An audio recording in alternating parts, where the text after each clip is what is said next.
ನಮೋ ಸಿದ್ಧಾಣಂ. ಸಂಯತ್ವದ ವಿಚಾರವನ್ನು ಕುರಿತಂತೆ ಮುನಿ ಮಹಾರಾಜರು ಕಳೆದ 4 ದಿನಗಳಿಂದ ಯಾವ ವಿಶ್ಲೇಷಣೆಯನ್ನು ನಡೆಸ್ತಾ ಇದ್ದಾರೆಯೋ ಅದೇ ವಿಶ್ಲೇಷಣೆಯ ಮುಂದುವರೆದ ಸ್ವರೂಪವನ್ನು ನಾವಿವತ್ತು ಕೇಳಲಿಕ್ಕಿದ್ದೇವೆ. ಆತ್ಮಾನುಭೂತಿ ಎನ್ನುವಂತಹ ವಿಚಾರವನ್ನು ಕುರಿತಂತೆ ಅದರ ಸೂಕ್ಷ್ಮವಾದಂತಹ ವಿವರಣೆಯನ್ನು ನಿನ್ನೆ ಮುನಿ ಮಹಾರಾಜರು ಪ್ರಾರಂಭ ಮಾಡಿದ್ದಾರೆ. ಅನುಭೂತಿ ಅನ್ನುವಂಥದ್ದು ತಾತ್ಕಾಲಿಕವಾಗಿ ಎಲ್ಲರಿಗೂ ಆಗ್ತಾ ಇರ್ತದೆ. ಆತ್ಮಾನುಭೂತಿ ಅನ್ನುವಂಥದ್ದು ಕೆಲವು ಕ್ಷಣಗಳ ತನಕ ನಮ್ಮೆಲ್ಲರ ಅನುಭವಕ್ಕೂ ಬರೋದಕ್ಕೆ ಸಾಧ್ಯ ಇದೆ. ಆದರೆ ಸಮ್ಯಕ್ ದರ್ಶನದ ಮೂಲಕವಾಗಿ ಪಡೆಯುವಂಥ ಒಂದು ಅನುಭೂತಿ, ಸಮ್ಯಕ್ ಜ್ಞಾನದ ಮೂಲಕವಾಗಿ ಪಡೆಯುವಂತಹ ಅನುಭೂತಿ, ಸಮ್ಯಕ್ ಚಾರಿತ್ರ್ಯದ ಮೂಲಕವಾಗಿ ಪಡೆಯುವಂಥ ಅನುಭೂತಿ, ಈ ವಿವರಗಳನ್ನು ಹೇಳುವಾಗ ಹಾಗಾದರೆ ಆತ್ಮಾನುಭೂತಿ ಅನ್ನುವಂಥದ್ದಕ್ಕೆ ಇಷ್ಟೆಲ್ಲ ಪ್ರಭೇದಗಳು ಇದೆಯೇ ಅಂತ ಯಾರ ಮನಸ್ಸಿಗೆ ಸಂಶಯಗಳು ಬರಬಹುದು. ಆತ್ಮಾನುಭೂತಿ ಒಂದೇ ಇರ್ತದೆ.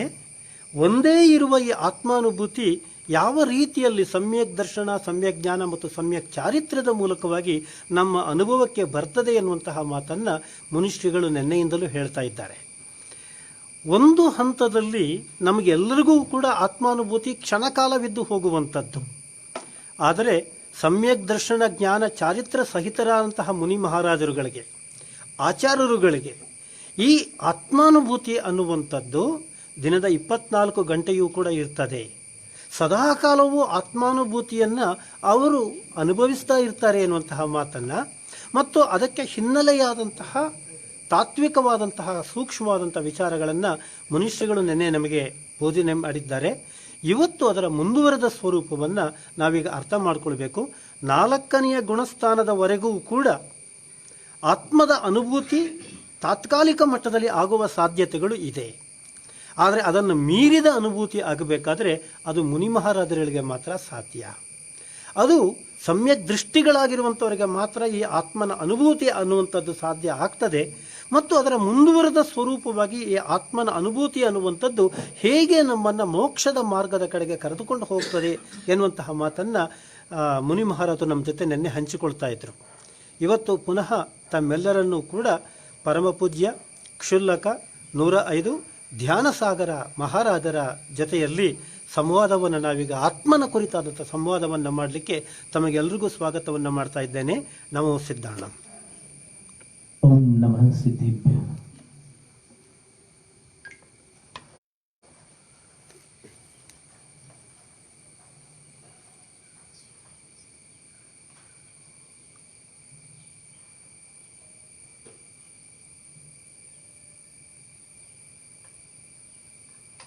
जिस आत्मानुभूति की यहाँ पर पिछले कुछ दिनों से चर्चा चल रही है उसके विषय में रेणसार की गाथा क्रमांक 86 में जो ग्रंथकार कहना चाह रहे हैं उस पर एक बार पुनः अपना ध्यान केंद्रित कर सकते हैं. नियतज्जुवलद्धि विना सम्मत्तुवलद्धिनद्धि नियमेन सम्मत्तुवलद्धि विना निवाणं नद्धि नियमेन. नियतज्जुवलद्धि विना आत्मस्वरूप की उपलब्धि के बिना अर्थात आत्मानुभूति के बिना सम्मत उपलब्धि, सम्यक्त की उपलब्धि नियमेण नथि, नियम से नहीं है. नहीं है अस्ति क्रिया है, नहीं होती ऐसा नहीं है, भौतिक क्रिया नहीं है. दोनों में अंतर है. यानी आत्मानुभूति को सम्यक दर्शन की प्राप्ति का कारण नहीं कह रहे हैं. आत्मानुभूति का सम्यक दर्शन के साथ सह अस्तित्व है ये बता रहे हैं. क्या होता है कि शब्दार्थ यदि सही पकड़ में आ जाए तो भावार्थ भी सही पकड़ में आता है. शब्दार्थ में चूक होने पर भावार्थ में भी चूक होती है. तो इसका अर्थ ऐसा लगाया जाता है कि आत्मानुभूति के बिना सम्यक दर्शन नहीं होता, आत्मानुभूति होगी तो उससे सम्यक दर्शन होगा। तो इसमें एक बड़ी समस्या ये आ जाती है कि आत्मानुभूति पहले होगी और उसके कारण होने वाला सम्यक दर्शन बाद में होगा।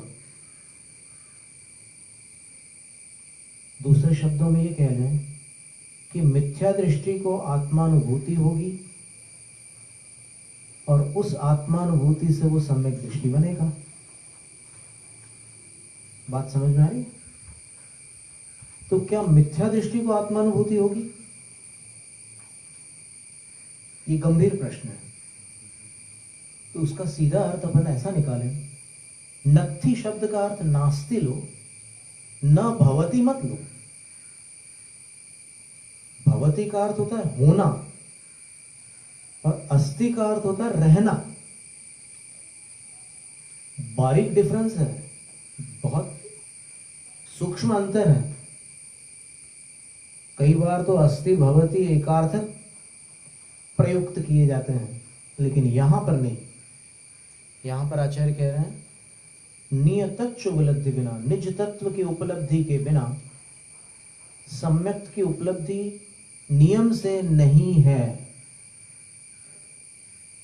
इसका अर्थ ऐसा होगा कि आत्मानुभूति से रहित सम्यक प्राप्त नहीं होता, अर्थात सम्यक का अस्तित्व आत्मानुभूति से रहित नहीं होता, ये अर्थ है।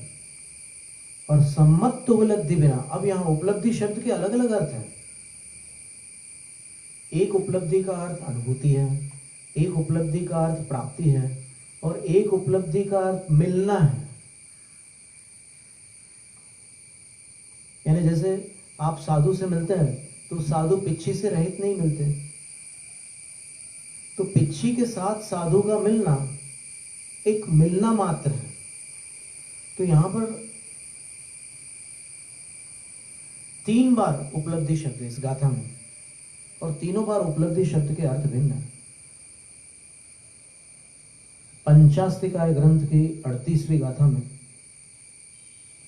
और 39वीं गाथा में आचार्य अमृतचंद सूर्य ने अपनी टीका में उपलब्धि, चेतना, वेदना और अनुभूति, इन चारों को एकार्थक बताया। और उपलब्धि का प्रसिद्ध अर्थ तो है प्राप्ति। प्राप्ति का अर्थ होता है जो अप्राप्त है उसको पाना। और उपलब्धि का एक दूसरा अर्थ ऐसा भी होता है कि उस रूप में मिलना। जैसे साधु मिलेंगे तो पिच्छी के साथ मिलेंगे, तो वो एक प्रकार की उपलब्धि है। तो इस तरह भिन्न भिन्न अर्थ है। वहां पर नियतच्च उपलब्धि में निज तत्व यानी आत्मा की उपलब्धि यानी अनुभूति है, और सम्मत उपलब्धि का अर्थ होता है सम्यक की उपलब्धि। उपलब्धि का अर्थ वहां अप्राप्त की प्राप्ति नहीं है, वहां पर सम्यक का मिलना है। सम्यक जब भी मिलेगा तो आत्मानुभूति सहित मिलेगा, ये अर्थ लेना। और उसके बाद कह रहे हैं कि सम्मत उपलब्धि बिना निवारणम नत्थि नियमेन। वहां पर क्या कह रहे हैं कि क्षयिक सम्यक की प्राप्ति के बिना नियम से निर्वाण नहीं है। तो तीनों बार उपलब्धि के अर्थ है। इतनी सावधानी रख करके अपन देखो आगे और जाने के प्रयास करते हैं। हमें अपने निर्णयों पर कोई आग्रह नहीं है, पर जो बात आ रही है समझ में, वर्षों तक अनुसंधान करने के बाद, 9 वर्ष हो गए थे हमें दीक्षा के बाद, तब हमें समझ में आया कि आत्मानुभूति में आत्मा का अर्थ क्या है और अनुभूति का अर्थ क्या है।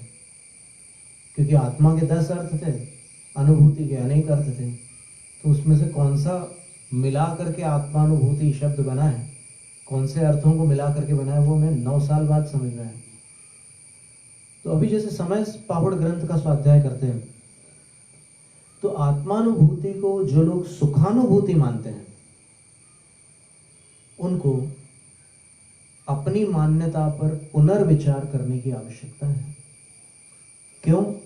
क्योंकि समय पहाड़ की 13वीं गाथा में, अब ध्यान से सुनने की बात है, अनुभूति शब्द पर अपन विचार कर रहे हैं, और अनुभूति शब्द अगर स्पष्ट हो गया तो फिर सारा आगे का विषय जो है, इसके बाद आने वाला जितना विषय है वो भ्रांति रहित होगा, निर्दोष होगा। तो 13वीं गाथा में आचार्य कुंद कुंद स्वामी समय पहाड़ के अंदर कहते हैं कि सम्यक दर्शन क्या है। भूयत्थेणाभिगदा जीवा जीवाय पुण्य पावंच आसव संवरणिज बंधु मोक्षोय सम्मतम। ये गाथा 13वीं गाथा, यानी यथार्थ रूप से जाने गए 9 पदार्थ सम्यक दर्शन। जिसने 9 पदार्थों को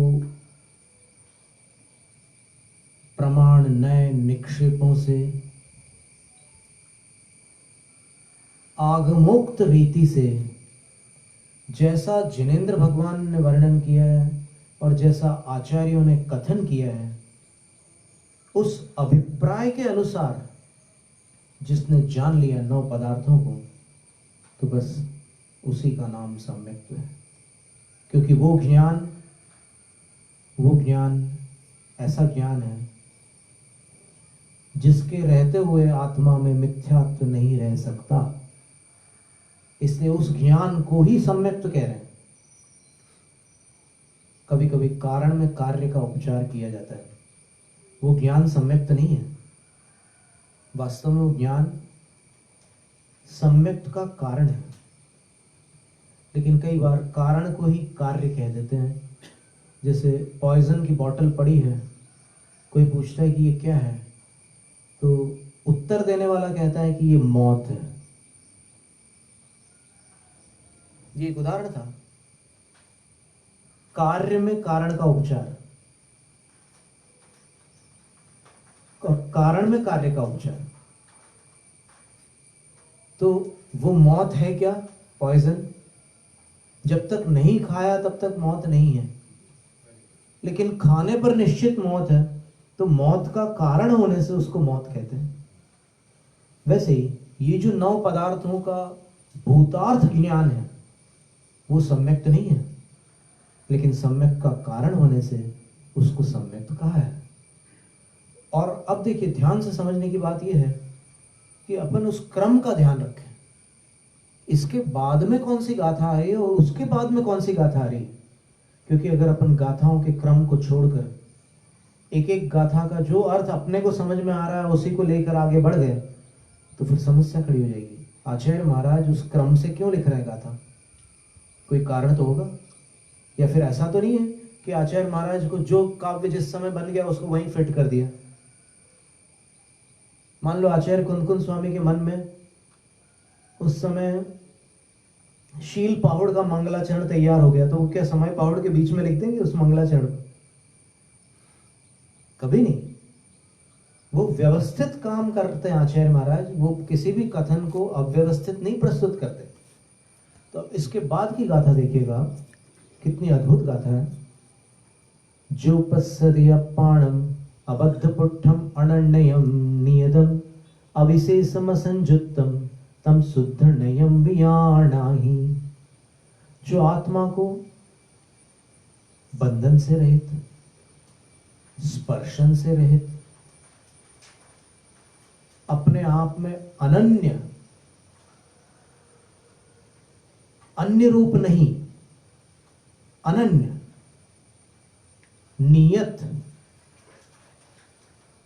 और भेद प्रभेदों से रहित और संयोग से रहित पश्यति देखता है, तम शुद्ध नयम वियाणाहि। हे शिष्य, उस दृष्टि को तुम शुद्ध नय जानो। वो जो दृष्टि है जो आत्मा को ऐसा देखती है, इन 5 विशेषणों से युक्त देखती है, उसको तुम शुद्ध नय जानो। और उसकी व्याख्या करते हुए अमृतचंद्र सूरी आत्मख्याति टीका में लिखते हैं, या खल्वबद्ध स्पृष्टस्यानन्यस्य नियतस्या विशेषस्या संयुक्तस्य चात्मनोनुभूति स शुद्ध नया। जो अबद्ध, अस्पृष्ट, अनन्य, नियत, अविशेष और असंयुक्त आत्मा की अनुभूति है, वह शुद्ध नय है। स्वात्मनुभूति त्यात्मैक एव प्रद्योतते। और वो जो अनुभूति है, वह जो शुद्ध नय है, वह आत्मा ही है। तो इसमें इन सभी घटनाओं में एक आत्मा ही प्रकाशमान है। जो दृष्टि आत्मा को उस रूप जान रही है, वो दृष्टि कहाँ है, किसके पास है? आत्मा के पास है। वो दृष्टि जिसको देख रही है वो कौन है? आत्मा। तो दृष्टि भी आत्मा है, आत्मा भी आत्मा है और दृश्य भी आत्मा है।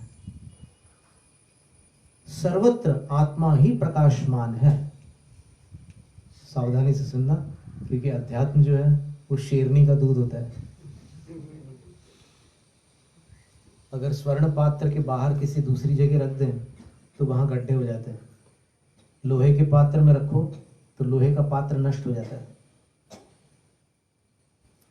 कथम यथोदितस्य आत्मानुभूति, कथम यथोदितस्य आत्मनोनुभूति रीति चेत। अब प्रश्नकर्ता प्रश्न पूछते हैं कि यथोदित आत्मा की अनुभूति किस प्रकार से हो सकती है? यथोदित अर्थात जैसी जिनेंद्र भगवान ने आत्मा बताई है उसकी वैसी अनुभूति। अभी अनुभूति शब्द के अर्थ पर दिमाग मत लगाना, अभी बस सुनते जाना। अनुभूति का अर्थ आचार्य को बताने दो क्या है। अपन ने जो समझ रखा है उसको छोड़ दो। अभी नहीं छोड़ोगे तो फिर इसको पूरा पढ़ने के बाद भी वही अर्थ आएगा दिमाग में। तो वो ऐसी स्थिति है कि जैसे चश्मा आप लेकर के पोंछ रहे हैं और जिस वस्तु से पोंछ रहे हैं उसमें तेल लगा हुआ है, तो क्या दिखेगा? बाद में फिर धुंधला दिखेगा और ज्यादा धुंधला दिखेगा। क्योंकि जो कुछ भी पढ़ोगे आप, तो ये आपकी धारणा में और जुड़ जाएगा कि ऐसी ऐसी होती है अनुभूति। वो अपनी काल्पनिक है धारणा। आचार्य क्या कहना चाह रहे हैं वो पता नहीं है। तो यहां पर ये प्रश्न किया है कि आत्मा की अनुभूति कैसे होती है। इसका उत्तर आगामी सत्र में अपन देखेंगे। आज अपन यहां तक के रखते हैं।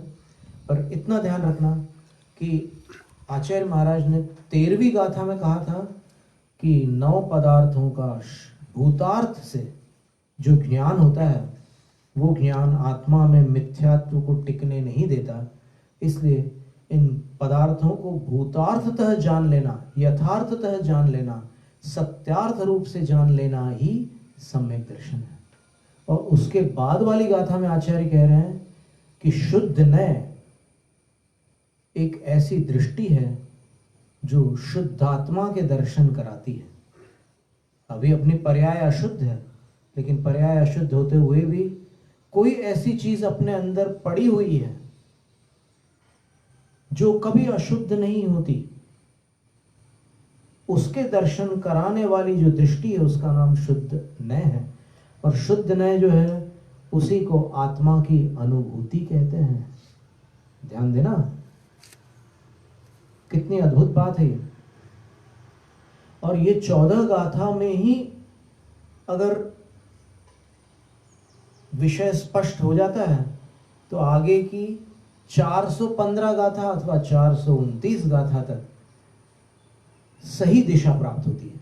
अगर इन 14 गाथाओं का अर्थ अस्पष्ट है या भ्रांति से युक्त है तो फिर आगे की सब गाथाएं समीचीन अर्थ तक नहीं ले जा सकती। अगर एक घड़ा उल्टा रखा है तो उसके ऊपर सीधे घड़े नहीं रख सकते। जैनम जयतु शास्त्र। ಬಹಳ ಅರ್ಥಪೂರ್ಣವಾದಂತಹ ವಿವರಣೆಯನ್ನು ಇವತ್ತು ಮನುಷ್ಯಗಳು ಮುಂದುವರೆಸಿದ್ದಾರೆ. ಆತ್ಮಾನುಭೂತಿ ಅನ್ನುವಂಥದ್ದು ಯಾರಿಗೆ ಆಗತ್ತೆ? ಆತ್ಮಾನುಭೂತಿ ಅನ್ನುವಂಥದ್ದು ಮಿಥ್ಯಾದೃಷ್ಟಿಗಳಿಗೂ ಆಗಬಹುದು. ಬಹಳ ಮುಖ್ಯವಾದಂತಹ ಪ್ರಶ್ನೆ ಇದು. ಅಥವಾ ಆತ್ಮಾನುಭೂತಿ ಮೊದಲು ಸಮ್ಯಕ್ ಜ್ಞಾನ ಸಮ್ಯಕ್ತ್ವ ಅನ್ನುವಂಥದ್ದು ಮೊದಲು ಎನ್ನುವಂತಹ ಪ್ರಶ್ನೆ. ಆತ್ಮಾನುಭೂತಿ ಅನ್ನುವಂಥದ್ದು ಯಾವುದೋ ಒಂದು ಹಂತದಲ್ಲಿ ಎಲ್ಲ ಜೀವಗಳಿಗೂ ಆಗತ್ತೆ. ಆದರೆ ಆ ಆತ್ಮಾನುಭೂತಿ ಸ್ಥಿರವಾಗಿ ನಿಲ್ಲುವಂಥದ್ದು ಯಾವಾಗ ಅಂದರೆ ಸಮ್ಯಕ್ತ್ವದ ಸಹಿತವಾಗಿದ್ದಾಗ ಮಾತ್ರ ಅದು ನಮ್ಮಲ್ಲಿ ಶಾಶ್ವತವಾಗಿ ನಿಂತುಕೊಳ್ತದೆ. ಸಮ್ಯಕ್ತ್ವ ರಹಿತವಾದಂತಹ ಸ್ಥಿತಿಯಲ್ಲಿ ಆತ್ಮನ ಅನುಭೂತಿ ಅನ್ನುವಂಥದ್ದು ನಮ್ಮಲ್ಲಿ ಸ್ಥಿರವಾಗುವುದಕ್ಕೆ ಸಾಧ್ಯ ಇಲ್ಲ. ಹಾಗಾಗಿಯೇ 4ನೆಯ ಹಂತದ ತನಕವೂ ಜೀವಿಗಳಿಗೆ ಆತ್ಮನ ಅನುಭೂತಿ ಆಗಬಹುದೇ ಹೊರತು, ತಾತ್ಕಾಲಿಕವಾಗಿ ಆಗಬಹುದೇ ಹೊರತು ಅದು ಶಾಶ್ವತವಾಗಿ ಅವರಲ್ಲಿ ನಿಲ್ಲೋದಿಲ್ಲ. ಹಾಗಾದರೆ ಆ ಆತ್ಮನ ಅನುಭೂತಿ ಅನ್ನುವಂಥದ್ದು ಶಾಶ್ವತವಾಗಿ ನಿಲ್ಲೋದು ಯಾವಾಗ ಅಂದರೆ ಸಮ್ಯಕ್ತ್ವ ಅನ್ನುವಂಥದ್ದು ಜೀವಿಯಲ್ಲಿ ಭದ್ರವಾಗಿ ತಳವೂರಿದಾಗ ಮಾತ್ರ. ಯಾವಾಗ ಜೀವಿಯಲ್ಲಿ, ಆ ಭವ್ಯ ಜೀವಿಯಲ್ಲಿ ಆತ್ಮಾನುಭೂತಿ ಅನ್ನುವಂಥದ್ದು ಸಮ್ಯಕ್ತ್ವದ ಮೂಲಕವಾಗಿ ಭದ್ರವಾಗಿ ನಿಲ್ತದೆಯೋ ಆಗ ಆ ಅನುಭೂತಿ ಅನ್ನುವಂಥದ್ದು ಆತ್ಮನ ಉನ್ನತಿಗೆ ದಾರಿಯನ್ನು ಮಾಡಿಕೊಡುತ್ತೆ. ಅದು ಮೋಕ್ಷದ ತನಕವೂ ನಮ್ಮನ್ನು ಕರೆದುಕೊಂಡು ಹೋಗುತ್ತೆ. ಈ ಆತ್ಮಾನುಭೂತಿಯ ಅನುಭವ ಹೇಗೆ ಆಗುತ್ತೆ? ಆತ್ಮ ಬೇರೆ, ಅನುಭೂತಿ ಅನ್ನುವಂಥದ್ದು ಬೇರೆ. ಈ ಎರಡೂ ಪದಗಳ ಜೋಡಣೆ ಯಾಕೆ ಆಯಿತು ಎನ್ನುವಂಥ ಬಹಳ ಸೂಕ್ಷ್ಮವಾದಂತಹ ವಿಚಾರಗಳನ್ನು ಕೂಡ ಇವತ್ತು ಮನುಷ್ಯಗಳು ಪ್ರಸ್ತಾಪ ಮಾಡಿದ್ದಾರೆ. ಅದರ ವಿವರಣೆಗಳನ್ನು ಕೂಡ ಕೊಟ್ಟಿದ್ದಾರೆ. ಎಲ್ಲ ಕರ್ಮಗಳಿಂದ ವಿಮುಕ್ತವಾದಂತಹ ಸ್ಥಿತಿ ಇದೆಯಲ್ಲ, ಅದು ಮೋಕ್ಷದ ಸ್ಥಿತಿ. ಆ ಮೋಕ್ಷದ ಸ್ಥಿತಿಯಲ್ಲಿರುವಂತಹ ಆತ್ಮನು ಸಂಸಾರದ ಸ್ಥಿತಿಯಲ್ಲಿರುವಂತಹ ನಾವು ವಾಸ್ತವಿಕವಾಗಿ ಒಂದೇ ಹಂತದಲ್ಲಿ ಇದ್ದರೂ ಕೂಡ ಕರ್ಮದಿಂದ ವಿಮುಕ್ತವಾದ ಆತ್ಮ ಪರಮಾತ್ಮನಾಗ್ತಾನೆ, ಕರ್ಮ ಸಹಿತವಾದ ಆತ್ಮ ಸಂಸಾರಿ ಜೀವ ಆಗತ್ತೆ. ಈ ಸಂಸಾರಿ ಜೀವಕ್ಕೆ ಆತ್ಮನ ಅನುಭೂತಿ ಆಗುವುದು ತಾತ್ಕಾಲಿಕ ನೆಲೆಯಲ್ಲಿಯೂ ಆಗ್ತದೆ, ಶಾಶ್ವತ ನೆಲೆಯಲ್ಲಿಯೂ ಆಗ್ತದೆ. ಶಾಶ್ವತ ನೆಲೆಯಲ್ಲಿ ಆಗೋದು ಯಾವಾಗ, ತಾತ್ಕಾಲಿಕ ನೆಲೆಯಲ್ಲಿ ಆಗೋದು ಯಾವಾಗ ಎನ್ನುವುದರ ವಿಶ್ಲೇಷಣೆಯನ್ನು ಇವತ್ತು ಅವರು ಮಾಡಿದ್ದಾರೆ. 4ನೆಯ ಹಂತದ ತನಕವೂ ಕೂಡ ಮಿಥ್ಯಾದೃಷ್ಟಿ ಜೀವ ಇದ್ದರೂ ಕೂಡ ತಾತ್ಕಾಲಿಕವಾದ ಆತ್ಮನ ಅನುಭೂತಿಯಾಗತ್ತೆ. ಆದರೆ ಈ ಅನುಭವ ಅನ್ನುವಂಥದ್ದು ಯಾವಾಗ ಸಮ್ಯಕ್ತ್ವದ ಮೂಲಕವಾಗಿ ಗಟ್ಟಿಯಾಗುತ್ತದೆಯೋ ಆಗ ಇದು ಆತ್ಮನ ಅನುಸಂಧಾನವಾದಕ್ಕೆ ಪ್ರಾರಂಭ ಆಗ್ತದೆ. ಆಗ ಈ ಅನುಸಂಧಾನ ಅನ್ನುವಂಥದ್ದು, ಅನುಭೂತಿ ಅನ್ನುವಂಥದ್ದು ತಾತ್ಕಾಲಿಕ ನೆಲೆಯಲ್ಲಿ ನಿಲ್ಲದೆ ಅದು ಆತ್ಮನ ಜೊತೆಯಲ್ಲಿ ಶಾಶ್ವತವಾದಂಥ ಒಂದು ಸಂಬಂಧವನ್ನು ಸ್ಥಾಪನೆ ಮಾಡಿಕೊಳ್ತದೆ. ನಿನ್ನೆ ಮನುಷ್ಯಗಳು ಹೇಳಿದಾಗೆ ಒಬ್ಬ ಆಚಾರ್ಯರಿಗೆ ಆತ್ಮಾನುಭೂತಿ ಅನ್ನುವಂಥದ್ದು ದಿನದ 24 ಗಂಟೆಯ ಅನುಭವವಾದರೆ ನಿಮ್ಮಂತಹ ಸಾಮಾನ್ಯ ವ್ಯಕ್ತಿಗಳಿಗೆ ಕ್ಷಣ ಮಾತ್ರದಲ್ಲಿ ಬಂದು ಹೋಗುವ ಅನುಭವದ ಸ್ವರೂಪದಲ್ಲಿ ಅದು ಇರ್ತದೆ. ಈ ಆತ್ಮ ಮತ್ತು ಅನುಭೂತಿ ಇವೆರಡನ್ನು ಒಟ್ಟಿಗೆ ಸೇರಿಸುವ ಕೆಲಸವನ್ನು ಮಾಡುವಂತಹದ್ದೇ ಸಮ್ಯಕ್ತ್ವ. ಎಲ್ಲಿ ಸಮ್ಯಕ್ತ್ವ ಇದೆಯೋ ಅಲ್ಲಿ ಅನುಭೂತಿ ಆಗ್ತದೆ, ಎಲ್ಲಿ ಅನುಭೂತಿ ಆಗ್ತದೆಯೋ ಅಲ್ಲಿ ಆತ್ಮದರ್ಶನ ಆಗ್ತದೆ ಎನ್ನುವಂತಹ ಅದ್ಭುತವಾದಂತಹ ಮಾತುಗಳನ್ನು ಮನುಷ್ಯಗಳು ಇವತ್ತು ನಮ್ಮ ಜೊತೆ ಹಂಚಿಕೊಂಡಿದ್ದಾರೆ. ಇದೇ ವಿಷಯದ ಮುಂದುವರಿಕೆಯ ಸ್ವರೂಪವನ್ನು ನಾಳೆ ನಾವು ಪುನಃ ಮತ್ತೆ ಗಮನಿಸೋಣ. ಎಲ್ಲರಿಗೂ ನಮೋ ಸಿದ್ಧಾಣಂ.